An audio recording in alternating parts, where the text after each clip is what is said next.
Good evening, everyone. It's Tom Sydney Bushnell, aka Numbers, here from Psych.Club, from the Tom Numbers Show. News of Tom Numbers on top of your game. And I've got two friends that are both at the top of their game. One I've known for many years, my mate Anthony, and one that I've known just in the last few weeks, but is super at the top of his game. It's Peter. I like to call him Peter Straw Man because that's the meat and potatoes of what he does. But I brought the two of them together because we've got some interesting questions that Anthony's going to put to Peter. And also, the subject of this, obviously, people will recognise Peter from the PMA course that I do with Mark Atwood and Gary Keeley, and Peter's a big part of that. So that's been going on each week. That's taking place again Tuesday of this week. So if people want to join, the link will be below. Teaches you how to operate in the private, and when you need to pop into the public, you can, but back and forth. It helps you become sovereign, helps you get around things like all the malarkey, all the tax stuff, everything. So anyway, we've got some specific questions that I think will resonate with a lot of people. So Anthony, welcome to the show, and Thanks, Peter, Tom. welcome back to the show. So let's Peter, did you want to just say a few words before we go into the meat and potatoes of Anthony questions? Yeah, I mean, what I want to do is go into the actual banking side and the creation of credit, because I think a lot of people actually still struggle with this and don't comprehend, like what's going on when they're actually talking about unsecured debt. Now, let's point this out again, because when we talk about this, I seem to get like bombarded with questions about like, I've got all these parking tickets and fines and all this. That's not what we're talking about. I'm talking about unsecured debt, which is credit cards and bank loans, that type of thing. So if you have a debt collector that's dealing with you on credit cards or bank loans, then this is specifically for you. All right. And then hopefully we'll have a good chat with Anthony and be able to like get some movement, some progress on his specific case. But what we have to bear in mind is the creation of the credit. Some people might call it money, the creation of the money, which is why we go back to Henry Ford.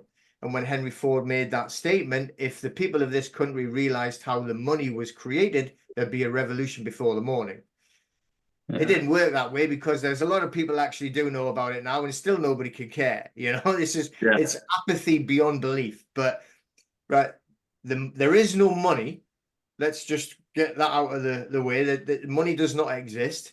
Shocking as that is, unless you've got a pile of gold or silver, precious metal, that's the only thing that can be classed as money.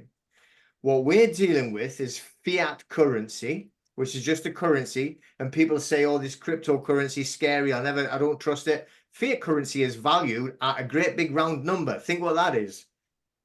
Zero. Yeah, so that is the true value of the fiat currency, and it is backed by nothing, right? And the only reason why you can go in and buy a loaf of bread or a pint of milk or anything like that is because of the agreements that there is some value in there between man and man, and that's it. But on the credit side, when you go in, right? So Anthony, imagine, go back, when you first decided you wanted the loan or the credit card or whatever it is. Now, even if you're doing it online, by the way, but let's just say you went to the bank, all right, and so I want a credit card, or what limit do you want? $5,000 limit will do, and you complete an application form, or what you believe is an application form. Right, so what happens on the application form, you actually read it all out, and it says it's going to have a limit of 5,000. And what they do is they write it in a certain way, and it's called a sum certain. So they write it in numbers. They write it in numbers, say £5,000, but then they write it in words, £5,000. That is called a sum certain. Then they're going to put a date on it. Then they're going to put your title on it, your straw man title, your legal fiction, all capitals, and then you sign it. That sounds identical to a check, really, because on a check, I don't know if you can remember, you used to get the check and a checkbook. Then you would write, pay Fred Smith, and you would write it out, £100 only. That's a sum certain. Then you would do it in numbers in the little box, £100 numerically. You would sign it and date it.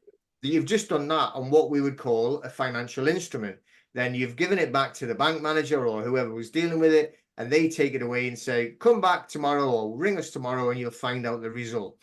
Well, what they've done is they've taken that as a financial instrument, which has a cash value of £5,000 because you've just signed for it.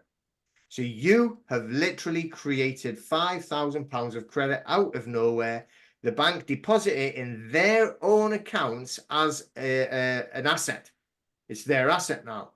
And then they do this on the computer and this little sum comes into your screen. You think, well, look, looks like I borrowed £5,000. Or your credit card comes and it has a limit of 5,000. It's the same to them. They've got £5,000 literally cash in their bank account now. Then, right, to make matters even worse, what they do is they take your £5,000 promissory note or financial instrument, whatever it is what you want to call it, it's a security instrument. They group it together of around all the country, of all the other thousands of people that have created the credit that day, make it a big block of 1 million.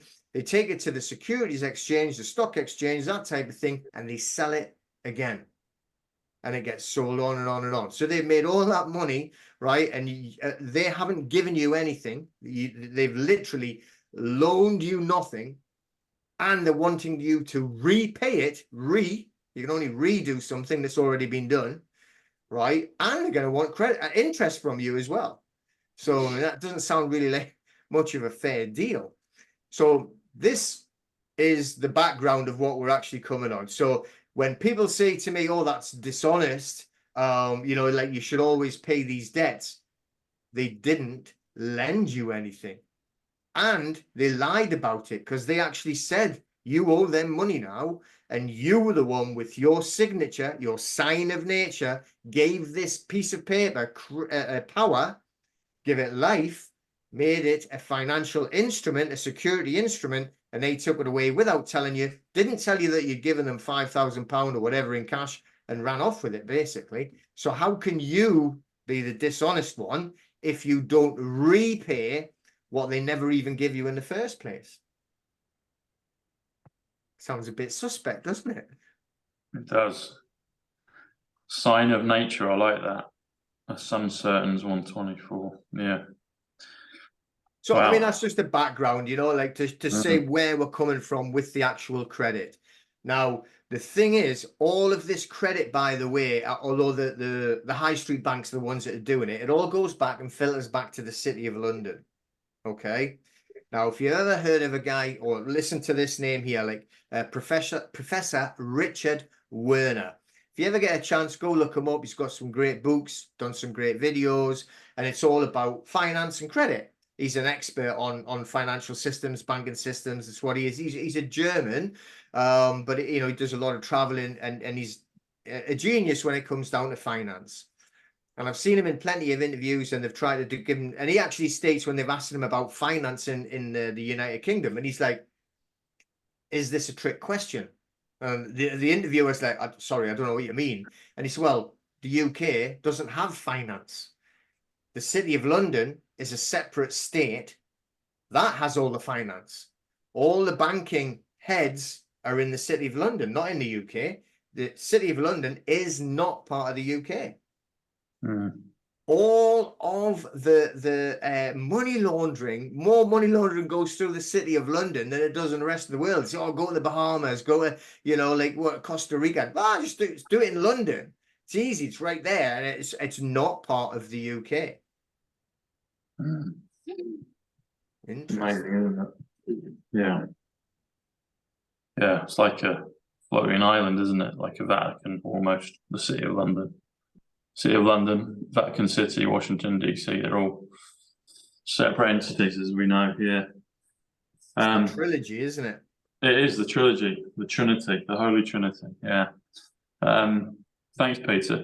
Anthony, I know you're quite well versed in things, but you know, we've got you here with Peter because he's a wealth of knowledge, and you've got some individual, you know, you've got some questions for him. So fire away, buddy. Yeah, well, really thank you, Peter, for being grateful to share some of your wisdom tonight with me, and obviously others that are listening in. So thank you so much.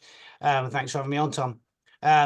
Yeah, I was aware of certain things that you were saying, but I think you said that so eloquently, Peter, and made it really clear, really, really easy to understand, because there is a lot of this knowledge out there now, isn't there, in different ways, and you're never quite sure whether you're getting it clean or whether someone's really got the knowledge or whether they're having a little blag. That's quite hard to tell all the time with this stuff. So thank you so much. Look, mine is exactly on that. It's the unsecured stuff. I got myself into a bit of a business pickle about 3 or 4 years ago. My business had a real hard time, and I was loaded up with a lot of unsecured debt. So I just wasn't able to pay it. So I just took the route to say, okay, I kind of heard that you don't have to pay these things, so I just didn't pay it.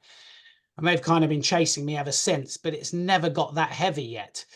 But you kind of get the sense that maybe it will. It's been passed from the original creditors to different people on each of the accounts. I have 7 unsecured credit cards, and I have 2 unsecured loans.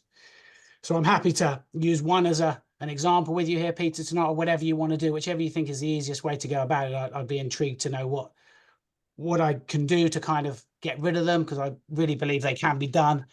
And Tom was sort of telling me a bit about your course and what you're doing, and my pennies are so tight at the moment, but he was very generous in letting me come on and ask you here. So Okay, so what we'll do is we'll take, it doesn't matter which one, but any one of them that is now with the debt collector, anyone. So do you want a larger one? Do you want a smaller one? Does it make any difference? Do you care? Makes no difference. But now I'll tell just again, there's 2 types of debt collectors. These debt collecting, we call them DCAs, debt collector agencies. One of them will come along and they'll actually write to you and they'll say that they are now acting on behalf of blah, blah, bank, whatever bank. And the other ones will come along and they'll say, we have a note, or they'll be saying, this is a notice of assignment because we have purchased your debt. So 2 different types. One of them saying they're acting as an agent. The other one saying that they've actually purchased it. Okay. So have you got both? Have you seen both? Have you read that in your notices? You know what? I've had so many letters over the 2 and 3 years that it just becomes one blur to me. I'd have to literally go back. I've got all the paperwork in front of me, but it will take too long right now on the call. But I haven't kept all of them, but I've kept the most sort of recentish ones, and I have some older ones from different agencies. They've all moved on from the original creditors. I know that much. And whether some are either or, I mean, I can happily so I was going to go with this one. It's Equivo, and they took over a Creation consumer finance loan I had. And if you want to sit back slightly, that's it. There we go. Now you're in. So now it's fine, because this is your first time on. See my beauty. There we go. Now we can see your beautiful face now. Yeah, there you go. Thank you, Tom. Yeah, so Creation was the original loan agreement for £25,000. And it's been passed to Equivo, EQUIVO, which you're probably familiar with.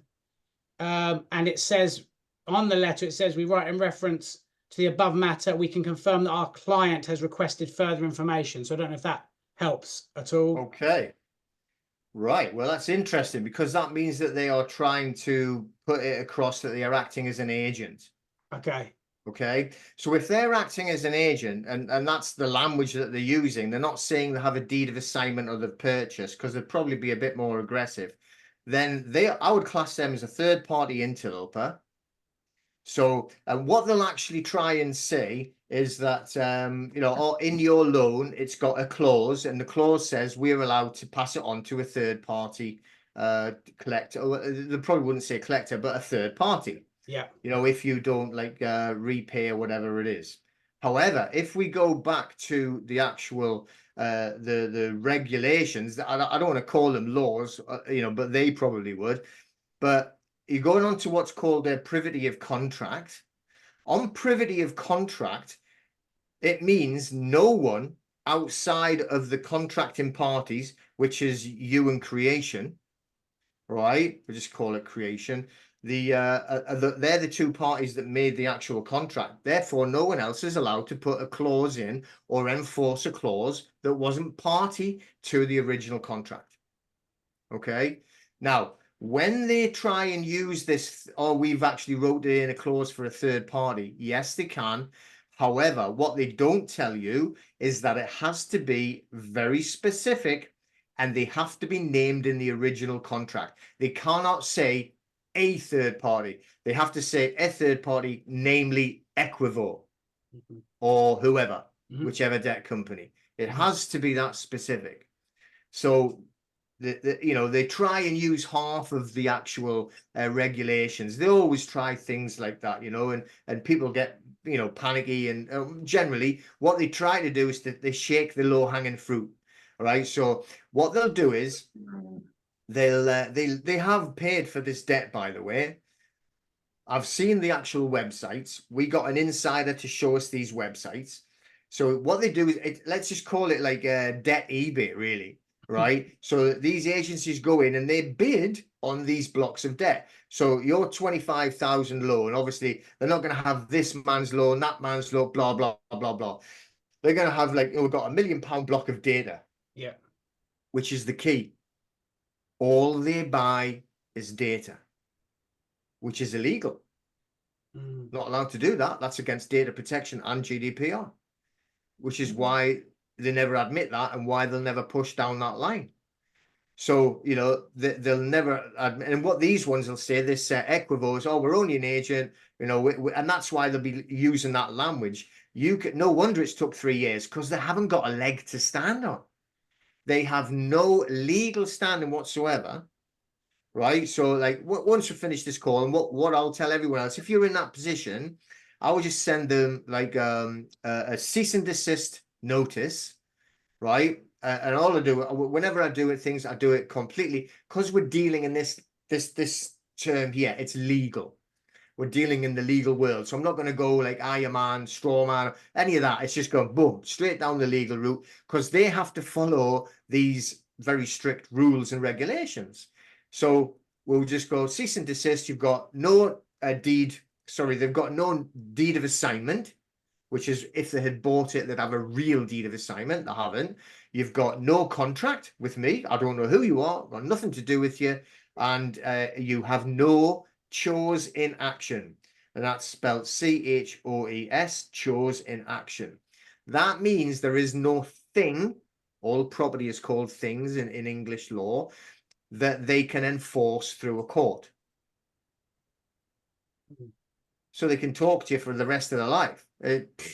Who cares? You know? And Peter, do you have an example of the template of that we can pull up? You might not have one at hand, but if you do, you can pull it up. I can definitely get you one, so you can put it on. I've actually got some notices up right now, which I was going to share on the screen if I can share. I haven't got that cease and desist one. Okay. You know, we'll actually, but I will. I think we'll probably do another one, a follow up on this after this one, if the three of us are up for it, and we can maybe show some of that. But yeah, anything you want to share, by all means, and then if not, just take us through it. Yeah, no problems. So, but that's what I would actually be doing with them, because, you know, and the reason why they are quite lapsadaisical with you is because they know they can't really force anything. They shout a lot, you know, and what they're doing, like I'm saying, they're shaking the trees to get the low hanging fruit. Because when a lot of people get debt letters and it's like, we're going to do this, we're going to do that, and the next thing is that we're going to ask them if they want legal action, people get intimidated. It's all about fear and intimidation. And then you've got these ridiculous people on the TV. I never watch television, but I know it's on there, right? Don't pay, we'll take it away, and the crap like that. And it's literally like tell lies to your vision, I call it. And it's programming. They're programming you in your mind to be scared. So now they've got people thinking bailiffs are going to come running in the house and steal everything if they don't pay. And then you got these dirty little debt collectors coming around, you know, sending all these letters out, and it's just to create fear, so people get into a panic, and they either make a payment plan with them, which then you've made a contract. Once you've agreed something with him, you're in a new contract. You literally are contracted to them. Right now, you've got no contract. You haven't got anything to worry about, and they've got no hold on you, no tie with you, nothing. Okay, no, very good. Because I have. The most I've done is I've communicated with them saying, look, I've found myself in a really quite a tough place mentally. I've been under mental stress. I've got my personal situation isn't good. And that seems they then just kind of leave me at bay for a period of time, and then they'll write again. And I seem to just kind of push back like that. And then some of them send me these financial forms to fill in about my, my incomings, outgoings. That's kind of the crux of it. The most serious it's got is was it Equivo? It might have been, sent me a letter saying, if we don't hear from you, we're going to have to potentially go down the CCJ route. But that's the strongest form of language I've heard from any of the letters. But then when I send this letter off saying I'm under stress, I'm trying to sort my situation out, they just always seem to give me more time, 30 days or 60 days. So well, on the CCJ route, what they would do is they would actually file an N1, okay, which is a small claims court, and they'd send it down to Northampton or up to Northampton, depends on where you live. Right, they would send it to Northampton county. It used to be called Northampton County Business Centre. It went bankrupt.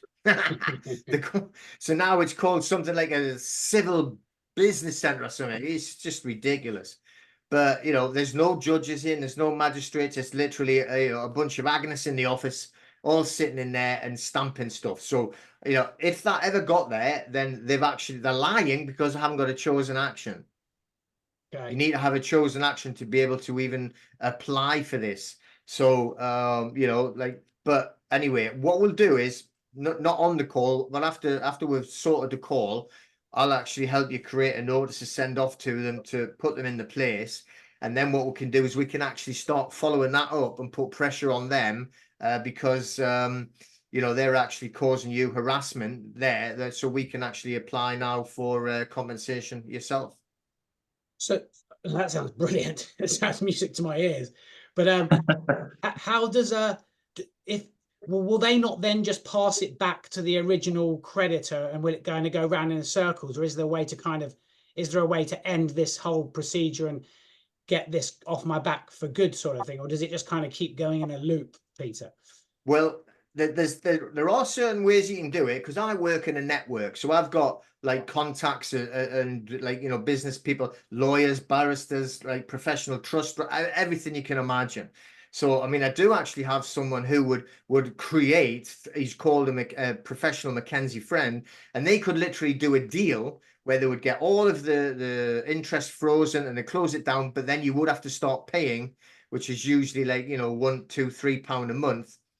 Which, if certain people are under a panic and they're under stress, is a great way to do it. And then further down the line, a year or two down the line, they go back with them the deal and say, look, we'll give you 10% of the balance just to close it off, and then it's finished with, because you're only getting £2, £3 a month. You're never going to get it finished. You're never going to get it paid off. 99% of them just say yes and do it straight away like that. But they don't deserve it, by the way, because they haven't. These people, this Equivo. Have you ever signed a contract with them? No. Right. Have they ever lent you any money? No. Right. And neither has the bank, but we'll leave that aside for now. Let's pretend they did. Right. But they certainly didn't, Equivo. So they haven't got a leg to stand on. They're going to shout and bluff and the thing is, when we were talking at the beginning, you said you've got 3 years. Was it full 3 years that you haven't paid? Yeah, because it was 2021.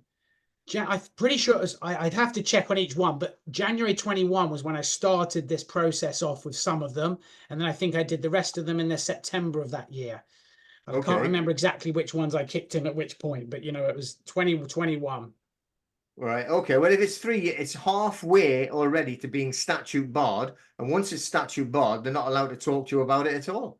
Okay. Is that 7-year thing that I've read? It's 6 years. 6 years and it's statute barred. Okay. Okay. So they're not allowed to, it's unenforceable after that period of time. So are we saying, so that's one route to go, which you say, you paid a couple of quid and that, but is there a way just to not deal and then just kind of, do I just then have to sit with them chasing me for 3 more years? Is that kind of is that the other route, or is well, no, like I say, what you do is you'd actually do like the cease and desist order, send it to them, see what the response is back, and then it's going to be like, if they're going to be pushing it like that because they've got no contract with you at all, I would go along the lines of, well, we're going to actually take you to court now for harassment because you've got no contract, then no deed of assignment and no chosen action. And if that's literally like me banging on your door and shouting, look, I want this $5,000, you know, Yeah. whatever it is, if it can't do it. But So- How then does is that that- work, Pete? Sorry, Anne. No, go on. I was just going to say, so how does that work? Because I've heard about that before, how you can flip it on them and you can, you know, do what they're doing to people and say, right, now you need to pay compensation for this. How does that actually work? Have you got any bits you can show on screen about how people can do that and turn the tables? Well, yeah, I mean, I'll show you the notices. And the other question with that is, to have some of these enforcers, so, you know, paper wizards in the background, have they ever actually paid compensation to someone that's done it, or is it just Oh, yes. brought it to a halt? Really? Oh, yes. Okay. Yeah. The thing is, and this is, and it's starting to move in bigger circles now as well. I don't deal with council tax or anything like that. I don't. But there are people now that are actually winning compensation from the debt collectors that are pushing for the council tax they haven't paid because they have no legally executed, what is it called? Liability order. No legally executed liability order. So when you're talking about a debt, which is like a bank debt, a credit card debt, they don't need a liability order. They need a deed of assignment. Okay. So a deed of assignment is like, say if I bought your debt, then I would have to buy it and sign a receipt. It's a receipt, a deed of assignment, really, in simple layman's terms, right? And they haven't got one because they didn't buy it. If they bought anything, they bought a block of data. And then they send you what's called a notice of assignment. They like to play with the word assignment, you see. So they'll say, oh, well, we've got a notice of assignment, which means we have been assigned all of the rights and privileges, legal debt. So now we owe your debt, own it, and you have to pay us, which is absolute, complete and utter BS. So I've been doing this for quite some time now. But like over the weekend, I've got me and another guy that we've been working, and he's been into this for years as well. And we were with a certain group called PRA group, a debt collecting group, and they always buy the debt, and they always are very aggressive. So he wanted to test it out. We wanted to go down this route. So they were like, oh, well, we're going to take you to court. And he went, fine, no problem. So we actually just said, let them take you to court. So instead of us putting the court claim in, we let them go, put the claim in. We've got the court date. What happens is when you get the CCJ application, Anthony, that's going to go to Northampton, like I say. So then you put in your defence, and then they'll send it to it's not really that real court, but they'll send it to a county court near you, to your hometown. You know, so that Northampton can't do it because it's just an office. So they'll send it to a county court like in your hometown. So then what we do is you file in the actual paperwork on the defence, which is they're saying, by the way, right, that they've purchased the debt. Therefore, they have a deed of assignment. They've said it, right? So that's a claim. If you make a claim, you have to prove it. So now what they have to do is they have to provide the evidence that backs up their claim, right? Doesn't matter if it's like a debt or murder or whatever. You've got to provide the evidence for the claim. So we actually use this book. It's all their rules. We're never messing around, all right? I just go and buy the court's books. Okay, so I got the court's books. Look at the bloody size of it, right? So it's about 600-700 quid. The civil court practice. So what we do is, right, we actually go in and we go down the route saying, okay, well, I'll tell you what we're going to do then. You have to follow the directions. So you first of all, you have to, sometimes I need my glasses on. Right, we're going to CPR 18. Judge All right, Peter. so that goes, this is what they have to do, and that's what we have to do. They don't like this because they're like, how the hell do they know this? You know, that's not fair. All right, and then we go on to CPR 31.6, which is disclosure. And this is what we give to the judge. All right, judge, this is what we're asking for. And you're going to send them all this before the court case.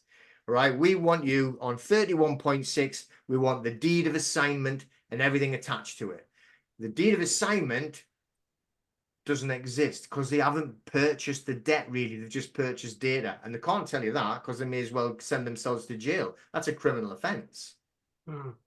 Right? So it's like, you know, this is like our smoking gun asking for their smoking gun and they haven't got one, right? They haven't got anything. So this is how we go and attack them, because if they haven't got it, right, which happened just now, and I spoke to my colleague over the weekend, right up until the day of the actual court case, then he got a message from the court, PRA group haven't paid the court fee and haven't submitted the evidence. Why? They haven't got the evidence. They're not going to waste their money doing the actual court fee and pay for a solicitor because they know they're going to lose anyway. Because we'll go in there. The judge has said, look, they've asked for this. You, by law, right, there's my rules. I'm following them. Supply me with this evidence that they've asked for, or don't waste my time and get out the court. And they just didn't turn up. So he's won his case by default.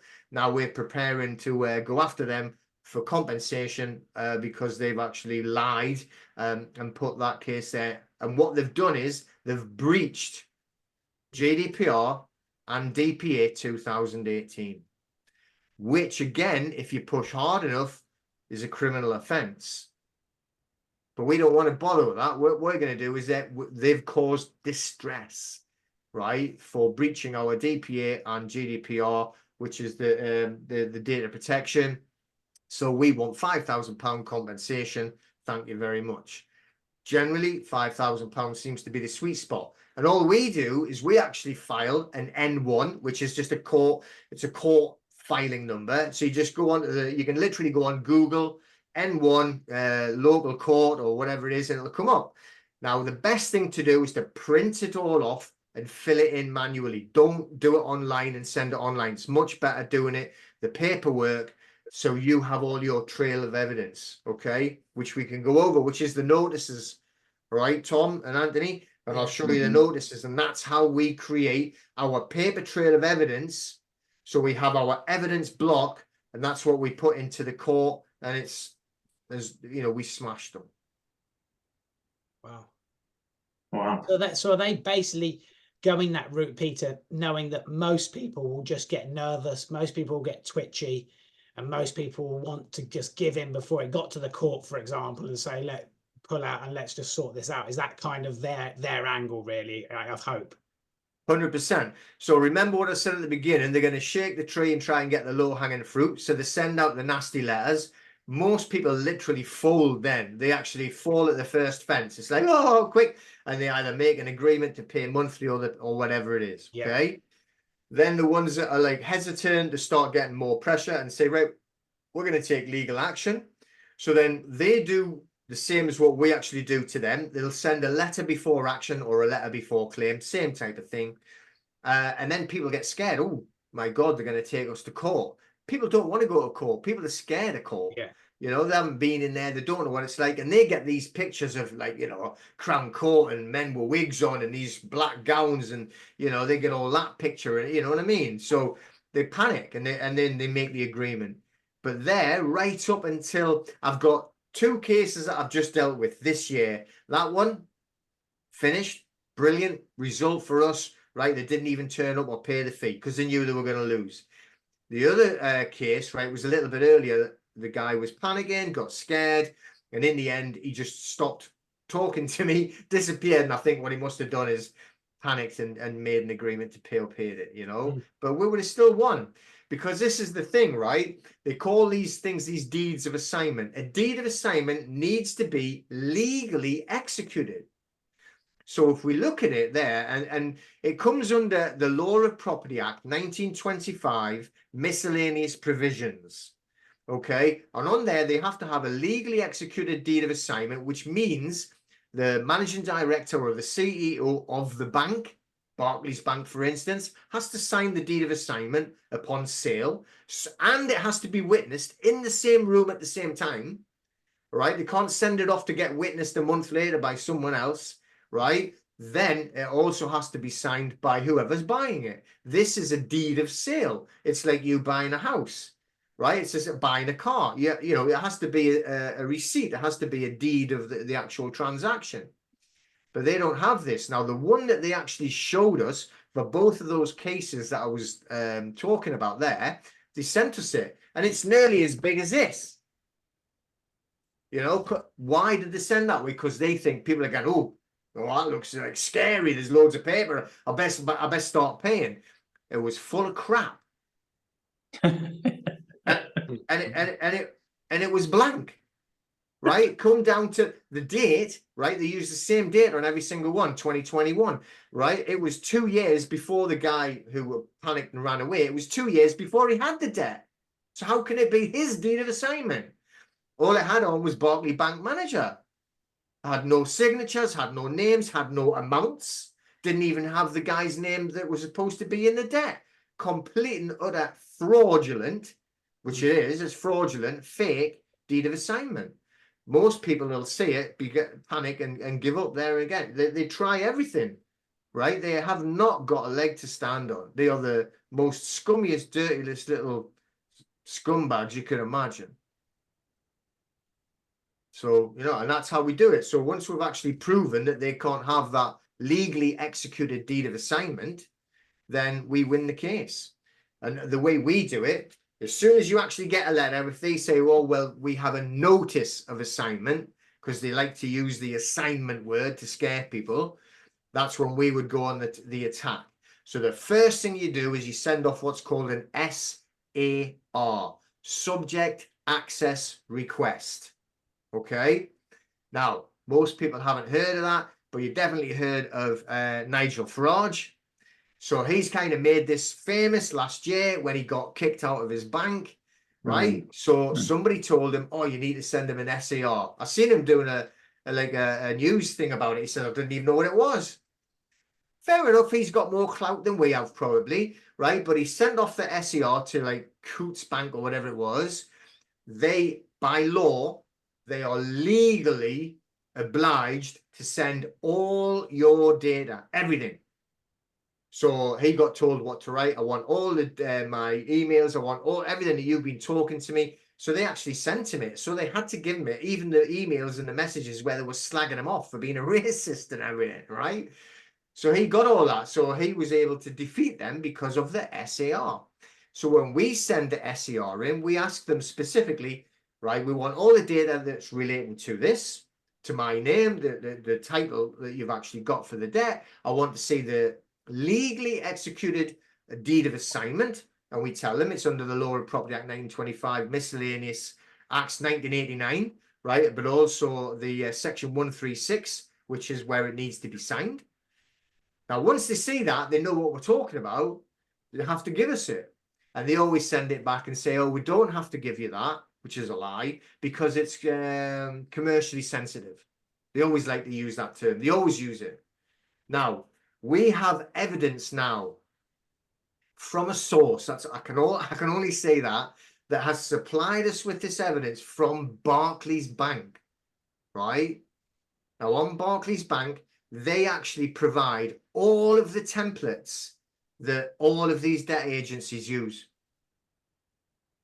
So they always like to say, like whenever we send off or anyone sends off an SAR, oh, you've just found this on the internet. They've actually been given it by Barclays Bank. Loads of templates. They're using the templates, not us, right? And we're doing an SAR, which actually states in GDPR regulations, you have to apply for your data from using an SAR. And they are legally obliged to reply with full disclosure. And if they don't do full disclosure, right, that can be classed as a criminal offence. However, what we're going to do is we're actually going to use, I think it's Section 18, where we're allowed to ask for compensation for the distress caused for them concealing our data. So this is the thing. If they tell us they have a deed of assignment, then they have to show us, because that's our data. You can't say, oh, we're not showing you because that literally is their kind of like thing. Oh, we're not going to give you it. Well, we want it, so we send the first SAR. You must give them 30 days, that's in the regulations, to supply us with the reply, completely following it and what we call fully compliant, right? They never do, because they haven't got a deed of assignment, we know that. So then Even if they reply in the 30 days, generally it won't be with compliance. Some people even ignore it. Some companies even ignore you. So 30 days later, we send the second ICO and say, we're very disappointed you haven't been compliant with the GDPR, with our SAR, which we are legally allowed to ask for. So therefore, we're going to give you another 7 days to supply it fully compliant. If you don't, then we're going to report you to the ICO, the Information Commissioner's Office. Now, I'm not saying the Information Commissioner's Office are going to do anything, but there's a complaint filed. So we always file it 7 days later, and we give them all the evidence, the ICO. We give copies of the notices we've asked for, the SAR, and their response, which has not been compliant. The last one I dealt with, which was for my own, which it actually wasn't a debt, it was actually a parking ticket. You know, I don't generally fight parking tickets, but these really pissed me off. And then, right, they actually agree, well, they haven't been compliant. As soon as they've not been compliant, they've already failed. You can prosecute them straight away. But then what we do is we give them, once we've actually filed a complaint with the ICO, you send the next one, which is the letter before action. Some people call it a letter before claim. It's the same thing. And what we do is, again, we say, right, we're going to give you a further 7 days, right, to supply legally compliant answers to this SAR, the deed of assignment under the Law of Property Act 1925, Miscellaneous Provisions Act 1989, Section 136. So the whole kit and caboodle. So they know we're actually asking for the correct documentation. We say in 7 days' time, right, we will be starting legal proceedings. So we do give them the 7 days, then we send the last notice, the last SAR, which we call the intent to prosecute, and we put notice, intent to prosecute. We repeat it, right? We're very disappointed you haven't actually supplied fully compliant answers to our SAR. Therefore, we're going to have to start legal proceedings. You've got 7 days to either supply the information fully compliant, or you can settle for a figure of £2,000 before we go to court, or we are going to start legal proceedings. This is all, and you've recorded, you've sent everything first class recorded, right? First class signed for. So everything, you've got a paper trail of everything. You know they've received it. You know when you sent it. You've got Royal Mail tracked paperwork all the way through. Then when you get to the end, you get the N1 filing at the court. You print it all off and you write it all out, and it's all of your work. You've got all of the paperwork, first SAR, second SAR to the ICO, ICO complaint, the letter before action, intent to prosecute, all of it there. Any reply that they've supplied you, which even proves that it's non-compliant because they haven't given you the deed of assignment fully legally executed, which means it was signed by all parties. Then you put that into the court, and generally they won't even reply, won't even try a defense. You'll get a judgment immediately because they haven't actually supplied. As soon as you get the judgment, which you'll have had to pay, I think it's, I can't remember now, £345, which is the court fee.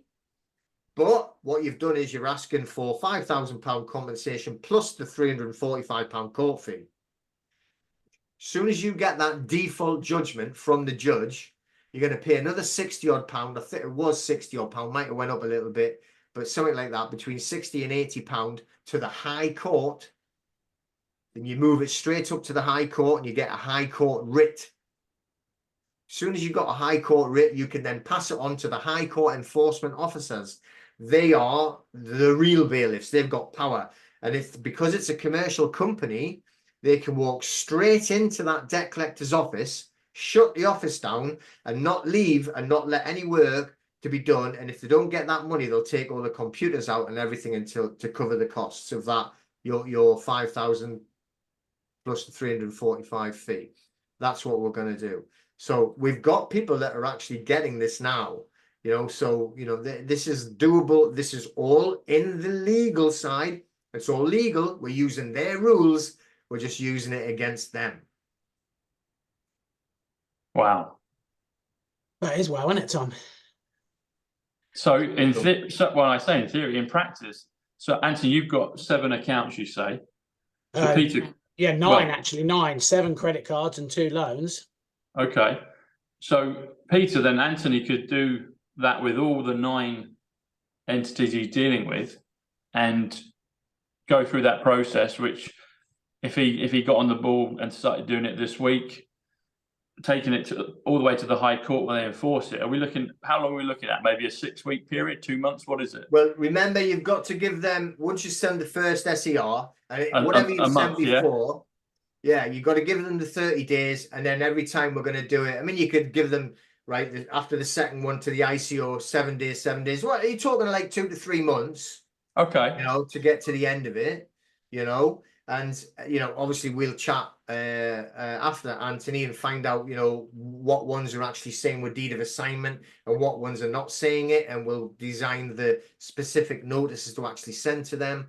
But we're always going to use GDPR and the DPA, as well as the Financial Conduct Authority as well, because under part 6 and 7, paragraph 6 and 7 of the financial conduct, again, it says they must be fully compliant and give full disclosure of everything, and they don't. Wow. So a 2 to 3 month period, and if Anthony got on it this week, you guys will have a chat afterwards. You could go through all those 9 accounts, Anthony, and then within a 2 or 3 month period, you could have potentially 5,000 each account plus you. Party time, 35 grand. Oh, listen, I mean, 45 grand, 45 grand. Yeah. Like I said, that is wow, because, you know, I'm sure there's other people listening on this call that you're in situations maybe not as heavy as mine, maybe more heavy, whatever it might be. But really all you want to do is have it gone. So the fact that there's a potential to get compensation and some reimbursement, then obviously that creates an even greater wow, you know, in your mind, because if you have it gone, situation, you get that financial benefit at the end. Right now, you'd be happy to have it gone. You know, that when you're in a space like mine and people can relate to that, you guys may even be able to relate to that in life, but to have that option as well seems, you know, that is really wow.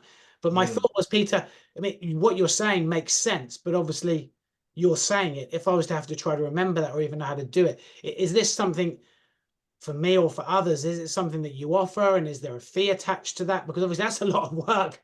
Oh, of course, you know, of course it is. Yeah, I know. So how does that kind of work in practice? Because I'm following it with you saying it, but if you were to ask me, okay, do you know what's going on there, Anthony?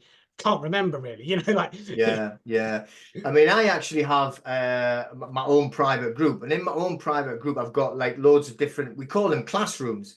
So you just go in, there's like loads of video work and all the paperwork's in there. So literally, if you went into what we call it, smash a debt, you'll go into that classroom, and then there's a video and explains everything. And then there's the form. So you can step by step fill in the first form, literally all the way through on everything. So there is videos and step by step, you know, going all the way through, which is exactly what we do with everybody. But I mean, what I'll do is, if I can, Tom, I'll share my screen and I'll just show that first SER, right? So I can explain what it means, because when I'm talking and saying an SER, people are like, well, what is that then? But I can share it and show you if you like. Please, yes. So if I click that, will it allow me? Let's say SER. Find the correct one. 5, 4, 3, 2. Hang on, I'll open it up down here, and that should give me a better one. There's that one. There it is. While you're bringing that up, Peter, I'm thinking, so like Anthony asked, and you've obviously got the Smash a Deck class, and if there's a link for that, we can put that below so people can join that. If the three of us are in agreement with it, I'll just put it out and see if it works for both of you. So Anthony, obviously I know you very well and you're a dear friend. If Peter's able to assist you in doing this, getting the 9 accounts done, and for him to work with you and just take you through it and get it done, if this works for both of you, I'm thinking maybe each week or every couple of weeks we can do a follow-up on where you're at with it, Anthony, and Peter can guide you, and then we could maybe, you know, in 2 or 3 months down the line, we can actually talk about the results you've got. And obviously Peter will be sharing more and more knowledge on the calls, on the shows. and people can have the opportunity to join Peter's course and get that done. Does that sound something doable from your perspective, Peter, and from your perspective, Anthony? Because I think we could get a result with you, Anthony, on this. Definitely for me. I mean, that'll be interesting to take people through it and then let them see. But, you know, either way, I'll work with Anthony anyway, and we'll get it sorted for him. So, but to actually come back and show what he's doing would be good, be interesting. Yeah, I bet you no one's done that before. I think that would be. I mean, you know, I'm just grateful to be connected here, Tom, with via you, with Peter. It's phenomenal. So I think that would be great. I think, you know, we hear a lot about this, don't we? If you're kind of in that world and kind of listening world, you are hearing things, but again, seeing it practically happen, reality happen, and real people doing it, and it actually happens.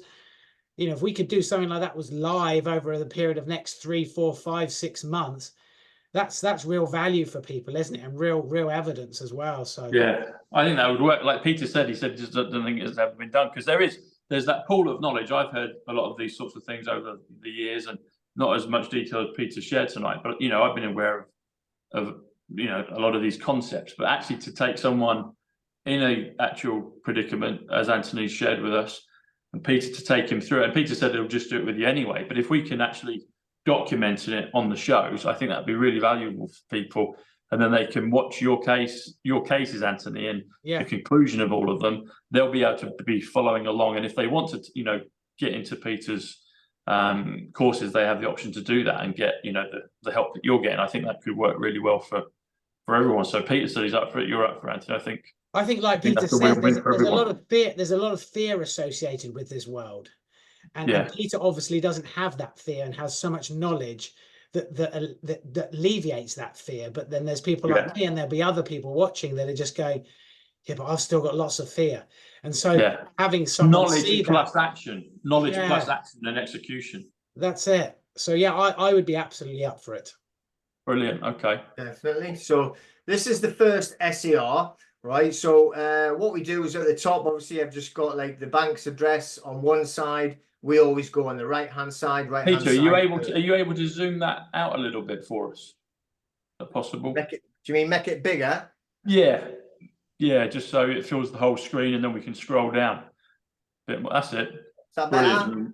That's better. It's just bigger for people if they're watching on their mobiles, and then we can go right, down so it. Yeah. We always just put it like a non-liability address, and we put your address there. I always like to use good old Fred Henry. He's a good guy. So whatever the bank is or the debt collector, you're going to put on this side. You put the date in, obviously. Then what I put here, this here, all right, this is the reference number. I always like to create my own reference number. So I always use this because that stands for you are a twat. Okay. So I like to play these games. Robin Banks and you're a twat. That's brilliant. Yeah. So that would be your credit debt number, whatever they've given you. So if it's a debt collection agency, they'll have their own reference number. You would just use that. But I always put like note, quoting your reference number is for your use only. No joinder is made or intended. So we're not contracting with them. No joinder. I always just put notice. Now you'll see a lot of these people, they'll put like notice to principal as notice to agent, notice to it. It's wasting your words. It's a notice. And it comes under the regulations of notice. So what's all you have to do is you just have to write notice. All right. So subject access request under the General Data Protection Regulation and Data Protection Act 2018. To the man, Robin Banks, who at times acts as director of Dirty Debt Company Limited. We're in receipt of your letter, whatever it would be. We are writing to you regarding our rights under the General Data Protection Regulation and Data Protection Act 2018. We are exercising our right to make a subject access request, SAR, to obtain information held by your company about us. The data we are requesting pertains to the alleged debt, always alleged, we're not admitting anything, for charging order associated with your reference number, which is the same as the number they said before, and all alleged debt collection activities concerning us, including but not limited to any documentation, communications, and records. To assist you in providing a comprehensive response to this request, I am specifically requesting the following information. As you are aware, under the Law of Property Act 1989, LPMPA, miscellaneous provisions, which is all that means, miscellaneous provisions act, and section 136 of the Law of Property Act 1925, it is imperative that any deed of assignment related to any alleged debt be provided upon request. I therefore request that you supply us a copy of the legally executed deed of assignment along with all relevant details and signatures. This deed of assignment should include all relevant details, signatures, and any information that demonstrates its validity. 2. Details regarding the compliance of the deed of assignment with the legal requirements outlined in Section 1 of the Law of Property, Miscellaneous Provisions Act 1989 and Section 136 of the Law of Property Act 1925. What that means is, right, the legal requirements means it has to have the correct signatures of the managing director, the CEO of the bank, which is or the original creditor, plus the witness, right? Has to be done at the same time in the same office. Okay, then they actually pass that down to the purchaser, who then signs it. That's what that means there, all right? So 3, a copy of all personal data you hold about us in relation to the alleged debt, including but not limited to copies of any agreements or contracts related to the alleged debt, copies of any statements or correspondence related to the alleged debt, any internal notes or records pertaining to our account, any information related to the assignment of the alleged debt to your organisation. Documentation and evidence of compliance with Principles 6 and 7 of the Financial Conduct Authority FCA regulations. This should include records of clear and accurate communication, as well as documentation demonstrating adherence to FCA guidance on debt collection practices. Information about the source of the data you hold about us, including details of the original creditor, account numbers, and dates of assignment. Any other information or documentation that is relevant to our account on the alleged debt. We understand that we are making this request in accordance with our rights under the GDPR and DPA 2018. And we expect a response within 1 calendar month from the date of receipt as required by GDPR regulations. If you require any additional information or clarification from us to process this request, please do not hesitate to contact us using the contact details provided above. We are willing to provide any reasonable assistance to facilitate a prompt and accurate response. Furthermore, we remind you of your obligations under the GDPR and DPA to provide a timely and comprehensive report to this SAR. Please be advised that failure to comply with these legal requirements may result in further action being taken, including but not limited to reporting to the Information Commissioner's Office, the ICO, and pursuing legal remedies. All rights reserved without prejudice. So when we're actually sending letters out like that, and we're asking, or we're telling them we're pursuing legal remedies, you know, we're really flipping the table on all of these scumbag debt collectors, you know, and we're actually using their regulations they have to adhere to. I'll just stop sharing. Right, so everything we've asked for there is completely legally valid. I've had it checked by legal professionals. That is exactly how it should be written. So when that lands there, they've got no excuse if they do not fully comply and give a fully compliant answer to the GDPR regulations and the DPA. And the likelihood is that they won't, because it's fraudulent from the outset, they won't be able to provide the information we're requesting. Is that the basic principle there, Peter? Well, if we're going along like the people, the debt collectors that have said, oh, we have a notice of assignment, this is a notice of assignment, we've purchased your debt. What they've done is they've shot themselves in the foot, because they've now told us and admitted they have a document. By purchasing, they must, by law, have a deed of assignment. We know they haven't got one. Yeah. But we now can ask them for it. If they don't supply it, because they're saying they've got it. So now they can't turn around and say, oh, by the way, we lied. They're not going to do that.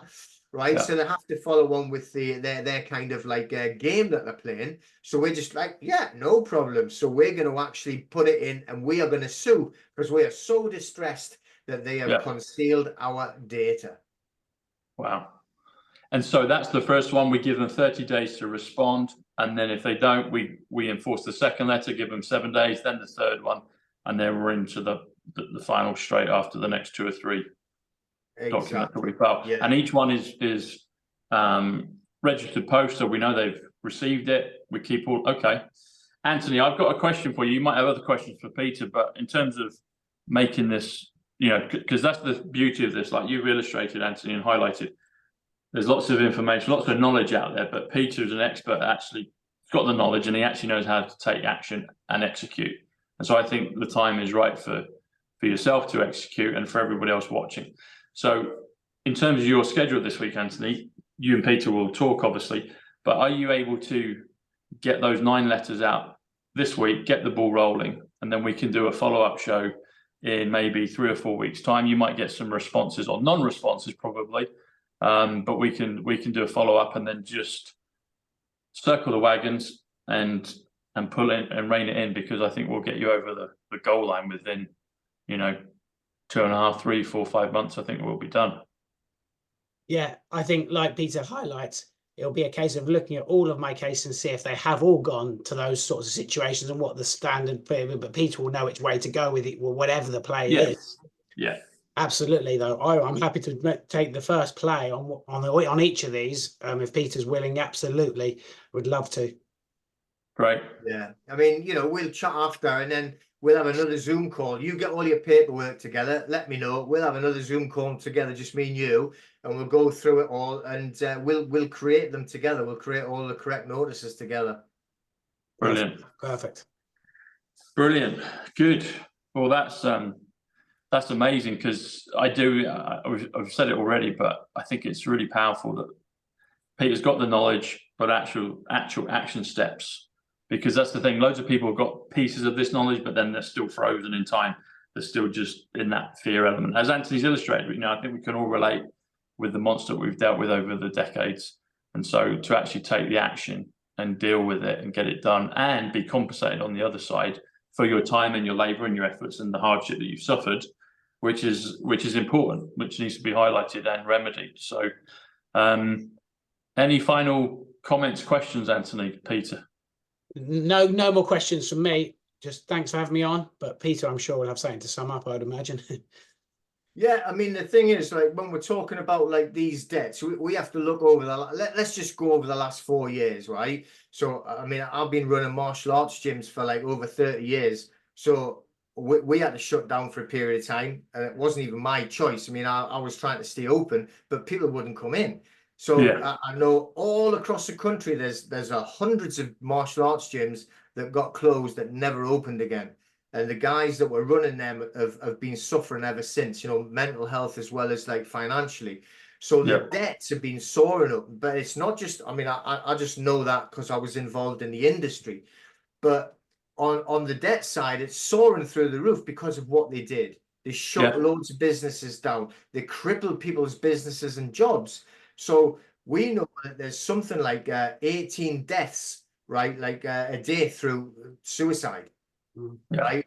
Not all of them, but some of them are definitely related to the financial worries and stress. Yeah. And, you know, if we can actually show people that there is a light at the end of the tunnel, and there is something that you can do, you know, I mean, the thing is, you've got people, let's just say that they've gone too far past and they're literally on the brink of actually like losing everything. We can even put you in touch with other people that can stop things. I mean, I have a great network of professionals that I deal with, you know, that have fantastic legal minds. But, you know, we can actually show people that there's something you can actively do, which is completely legal, and it's within your rights to actually question these people that are doing stuff that's definitely on the dodgy side and 100% immoral. Wow. That's going to be so much, that's going to bring a smile and relief to so many people, Peter, because 2020 was a life-changing global event that lasted for, it wasn't just a few weeks, it was a long time. I remember calling up on the phone trying to put my credit cards on hold and literally they would put you on hold for Mhm. like hours and hours on end. I remember one, I think I gave up after maybe 4 or 5 times. It was about probably 8 to 10 hours worth of just hold on the phone, and then you hear the dog barking and all the rest. People just give up, and then they write to you later, and you're like, "Oh, you're in." It's like, well, hang on, you didn't. It was just a mess. The whole thing was a mess. Like you said, there's repercussions now. People are there's a plethora and a spectrum of all the different casualties that people have been involved in. They've, either directly or indirectly. It's affected millions of people here in the UK and around the US and Australia, Europe, everywhere, all over the world. So these principles can be used everywhere. What's the best in terms of specific? You mentioned your debt smashers. Is there a website? How can people join that, Peter? We put the links below. Is there a way people can get on that? Best thing to do is just go on to claimyourstrawman.com. If you just go in there and like literally, if you go onto that website there, you can actually get the ebook for free, which is explains to them about, you have a person, you are not a person. Yeah. So that's kind of like explaining the straw man idea of, like, which is your legal fiction when you're born, your birth certificate, where they create a clone, they literally clone you, so you have your legal fiction in full capitals. So that book's there available. But once you get through there, and then we can chat, and I send like emails with like explanations, and obviously you get an offer to join the Checkmate the Matrix, we call it, because we're playing chess with the Matrix and we're wanting to put them in checkmate. So everything that you've seen, Tom, like on that course with Mark and Gary, that is all in there on steroids.